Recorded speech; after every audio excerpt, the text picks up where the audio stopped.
With the dismantling of USAID and the cutting of foreign aid in the billions of dollars, which was pre-approved by Congress, and the implementation of Trump tariffs, America is losing much of its soft power in the world, and thus is also losing its sphere of influence, realigning the balance of worldly powers and allowing other countries like China to extend their influence, potentially allowing them to strengthen their geopolitical position, as was recently noted with China's Economic Shanghai Cooperation Organization Summit, as the U.S. continues to make enemies out of their former allies via Trump tariffs, and the cutting of soft power programs, seemingly isolating America off from the world, its sphere of influence shrinks while foreign nations like China, Russia, or North Korea expand theirs.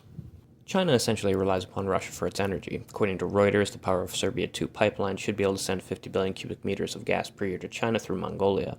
We must remember that the U.S. put sanctions on Russia after invading Ukraine, which cut them out of much of the European market.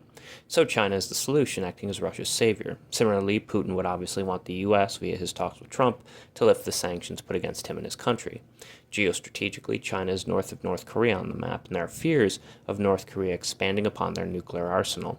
As such, it makes sense to flatter and be friendly with North Korea from China's perspective.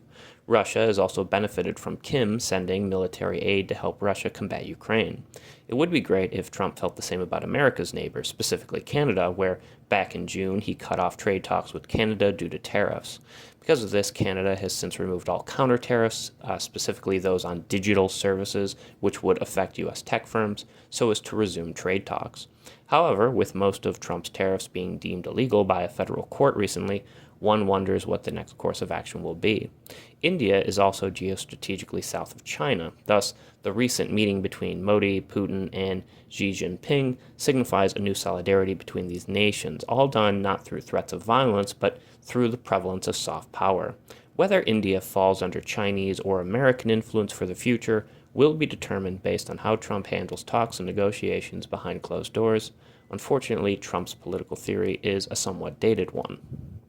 Trump's unpredictability links him to the political and theoretical thinking of Richard Nixon, whereby being irrational and prone to outbursts, Nixon sought to intimidate foreign nations through fear. This is known as the Madmen theory, where, since a madman cannot be rationally or logically reasoned with, any threats or statements uttered by a person appear to have some credence to them. Since one cannot tell what a madman is about to do, they do their best to appease such a person, doing their best not to provoke them. We have discussed how irrationality links to George Bataille and both Nick Land's accelerationist thinking, escaping ordered or organized systems via chaos and the darker aspects of the unconscious, taken over to noumenal and transcendental forms of thinking, where one goes beyond and breaks the barriers of normative being, tied to schizophrenization and psychoanalytical madness or neurosis, called complexes due to their complexity and inability to be understood, according to Land in his essay Neuroses. We have correlated how fascists tend to be fascinated, where fascinate stems from fascinum and fascinus, meaning to bewitch, tied to the powers of the phallus.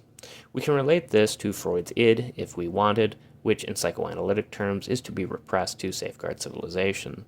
So again, we are seeing such civilization being overthrown through heterogeneous components, i.e. ruinous eroticism and the sacrificial via the sacred, against homogeneous bourgeois capitalistic society via this phallic-like and masculine energy, which again is irrational and cannot be reasoned with, as we discussed in our prior video essay, Occult Agriculture, and the Marxist Mole.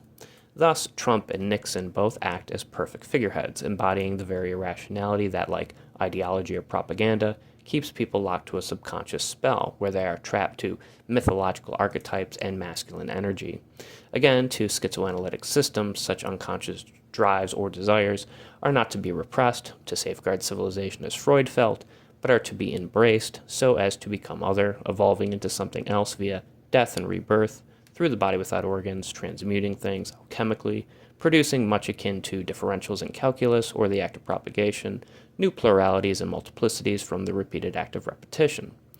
Like differentiating equations via calculus, things take on new forms, but are essentially of the same origin, where all pluralism is endlessly differentiated into one monism, reaching an alchemic plane of immanence where all is seemingly one. As we noted before, desire works two ways at once. Bataille's philosophy, as we noted, shares many similarities with the fascism of the Nazis, earning him the title of Sir Fascist. Land's cover for Fang Noumena, done by the Chapman brothers, is an eye holding a phallus, which could be correlated to phallic energy and perhaps figures like Kronos, who cut off Uranus as his father's phallus. leading to the birth of Aphrodite linked to Venus, Lucifer, and love. More importantly, as we noted with Machinic Eros, since desire works two ways at once, it functions similarly to Crowley's notion of abracadabra, or Deleuze's lobster god, a form of double power or double articulation. One can destroy the old world and re-territorialize into a new, organized form that is more oppressive than the last, i.e. fascism, or one could destroy the old world, breaking out of the egg via Deleuzian death drive, deterritorialization, and create something that is better than what came before. Based on all evidence, it seems we're headed towards the former as opposed to the latter, however.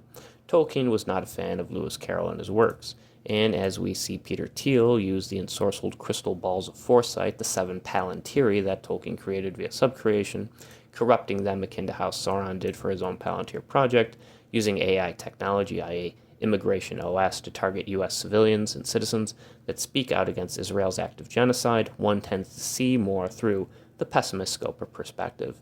Babel X by Babel Street is another example of this intrusive Orwellian surveillance system connected to Christian terminology. We have talked of the Tower of Babel linked to Deleuze and Lewis Carroll's works tied to the regime of signs and the codified identities that signs and symbols tend to produce akin to chess pieces, needing to, as Crowley noted, see the nonsensical, i.e. outside sense perception, see the noumenal, the transcendental, paradoxes that language produces, where all is equal to one, is equal to none, or 210, as Crowley noted via the Knight of Pan. Like Neo in the Matrix, one will come to gnostically follow the white rabbit, led on down a labyrinthian hole, falling seemingly forever. And so for the future it seems we'll all be lost like Alice, adventuring on in Wonderland, taking tea with a man who is as mad as a hatter, suffering from the alchemic mercury that has made its way into his mind. Little Fishes by the Claypool Lennon Delirium is an apt music video for our contemporary times, perhaps even prophetic.